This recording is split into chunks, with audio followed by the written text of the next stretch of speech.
விஸ்வகர்மா திட்டத்தால் தமிழகத்தின் தொழில் நகரங்கள் வளர்ச்சி பெறும் என்று பாஜக தேசிய மகளிர் அணி தலைவரும் சட்டப்பேரவை உறுப்பினருமான வானதி சீனிவாசன் தெரிவித்துள்ளார். பிரதமரின் விஸ்வகர்மா திட்டத்தை செயல்படுத்தப் போவதில்லை என்று தமிழக அரசு தெரிவித்துள்ளது. இந்நிலையில் கோவையில் டிடி தமிழ் தொலைக்காட்சிக்கு அவர் அளித்துள்ள பிரத்யேக பேட்டியில் திமுக அரசு அரசியல் காரணங்களுக்காகவே இந்த திட்டத்தை அமல்படுத்தாமல் உள்ளதாகவும் இத்திட்டத்தால் நலிவடைந்த கைவினை கலைஞர்களின் வாழ்வாதாரம் மேம்படும் எனவும் தெரிவித்துள்ளார். விஸ்வகர்மா திட்டம் நாடு முழுவதும் இருக்கின்ற 18 வகையான தொழில்களை செய்து கொண்டிருக்கக்கூடிய கைவினை கலைஞர்கள்.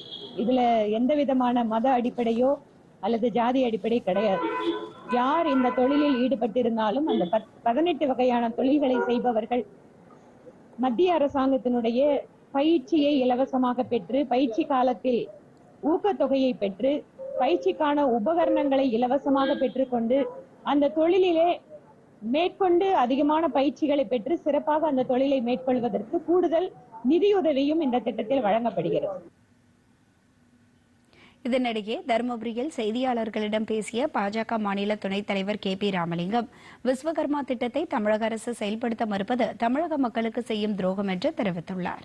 உலக அரங்கில் போய் சேரக்கூடாது என்ற நிலையை உருவாக்குகிற ஒரு ஓரமாக வந்துவிடும். இப்பொழுது பல்வேறு இடங்களில் இது போன்ற கலைகள் எல்லாம் மறைந்து கொண்டே இருக்கிறது. அவருடைய வாரிசுகள், அவருடைய கற்றுக் கொடுத்தவர்களை கூட அதனை சரியான வருமானம் இல்லாமல் அல்லது அதை உருவாக்குவதற்கு பொருளாதார ரீதியாக அவர்களுக்கு வசதி இல்லாத சூழ்நிலை இருக்கிற காரணத்தால் பல கலைகள் அழிந்தொழிந்து போய் கொண்டிருக்கிற சூழ்நிலையில் இன்றைக்கு இவர் அதை மேலும் அழிப்பதற்கான முயற்சியிலே ஈடுபட்டிருக்கிறார்.